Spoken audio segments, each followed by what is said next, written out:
Hi there. Welcome back for another edition of the presidential election horse race. I'm John Toffelmeyer, and this is the edition for October the 24th, where Trump leads, but it's still close. And this is the map of what I think the state of the race is now. I think Trump is leading in uh, every swing state. I think he's ahead in every swing state right now, and I'll explain why. But before I do that, I'm going to explain real briefly about what I call the structure of the presidential race and focusing on the swing states. And if you can understand this table, you'll understand a lot about this election and why these states are important and why we're focusing on these states. And also, very importantly, why I think that even if Trump loses the popular vote, if he loses the popular vote, he can carry every swing state. And what this table shows is the spread in each state compared to the Trump national percentage. And what this means is, let's say that if Trump has exactly 50% nationally, then we would expect Nevada to have 50.3%. So he would be leading by 6/10 of a point. In Michigan, if it was 50-50, he would be leading in Michigan with 50.6%. That would be a 1.2% percentage lead. That's why you have each of these in each of these swing states. What we're saying now is that Trump is ahead because I think he's actually ahead in the popular vote. And if you understand this, if you understand this table, then you'll understand a lot about this presidential election. And also, it'll help you when you look at the national and state level polling.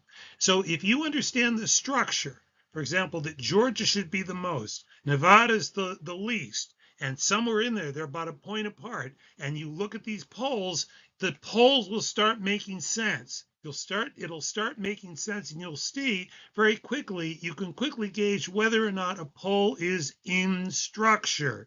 For example, in Pennsylvania, we have this Franklin Marshall poll, Trump up by a point. That looks okay. Then there's another one, he's up by a point. Wisconsin, he's up by a point. All real close. North Carolina, he's up by 2 points, just a little bit above. North Carolina up by 2 points. You see that? They're all related. We're saying Trump is ahead, and you see all that red. We've got Georgia that's tied a little bit below what you would expect, but it's not wild. It's within that 1 or 2 points one way or another. So that's what you want to look at when you look at these polls to understand what's going on at the state level. And let's look at the day before. We had a bunch of polls that came in late in the day. Bloomberg. These are our Bloomberg Morning Consult polls. And actually, these polls are out fairly okay too, most of them. Georgia up by 2. That's what we think is the most favorable of the swing states for Trump. North Carolina up by 1. That's kind of within structure. Here we have Harris up by 2, but that's a little bit behind. Wisconsin, that should be close. And see those two, that would be what I call in structure. The only one that's not is Harris +3 in Michigan. That's where you want to ask questions about a particular poll, and you'll be able to spot it. You can spot this stuff right away if you have that idea of what the structure is. So keep that in mind. Go back and look at that again later, and you'll start getting a feel for each of these polls as you see the polls, and you'll understand what's going on. It won't be a mystery. So now let's focus on what I call the current state of the race. Yesterday, I was saying this is the average view, the worldly average view. But now I'm just going to call this is my view. This is the current state of the race, and we can see a few changes. And it's going to change day by day. new polls, the new polls coming in. We're going through, figuring everything out. So we've got a little bit of shifting, but nothing, no major changes. It's still all the 7 swing states are all ahead. Trump is ahead in all these swing states. Wisconsin, the closest at 0.6. And again, you can see this is within structure. Wisconsin, Nevada 1.1, North Carolina 1.9, Pennsylvania 2.1, Michigan 1.6, Georgia 2.9, Arizona 2.5. Again, that lines up with what I showed earlier.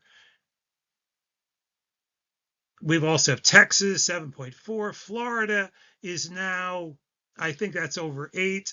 Ohio, I think now we've got some polling just under 8 percentage point spread. I think 7.7, still an easy win.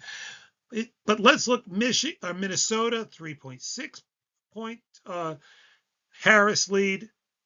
Maine 2.4. This is just, we haven't had polling for a while from Maine, so this is just kind of a guess. Some new polling in New Hampshire, about 5.5. And I changed this. I had this as Trump leading slightly in the Nebraska second. Now I think, I went back and looked at the old polls. It hasn't polled for almost 2 months. That's about all we have. And I said, okay, we'll take that and say, I think that Harris is most likely leading in the Nebraska second, although, that could swing. We don't know.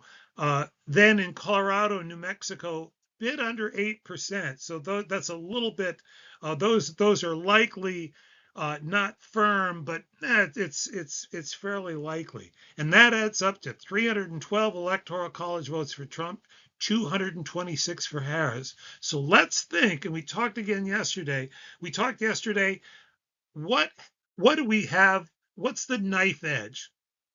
What is the state of the world where it comes down to one state? What does that look like? It's going to shift day by day. It's a little bit different from yesterday.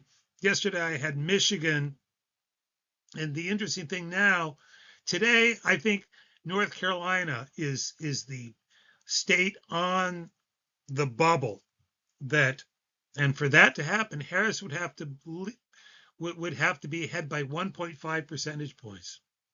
It's important to remember, only 1.5 percentage points, and she would be ahead. It would come down to North Carolina, and that would, the 16 would give her 273, barely a victory, but enough. And you can see under this scenario, she would carry North Carolina. Trump would actually carry Pennsylvania. Harris would carry Michigan and Wisconsin and Nevada, and then Arizona and Georgia. Trump would carry, and it would come down to that swing state, North Carolina. You'll go back and look, you'll see North Carolina is 4th on the list. So that's whatever state is 4th on that list, that's going to be the state that would decide the election right on a knife edge. So that's where we are now. Where things are changing very dramatically on a day-by-day basis. We're seeing shifts at the state level, and we'll see you again tomorrow. Thanks. We'll talk to you soon. Bye.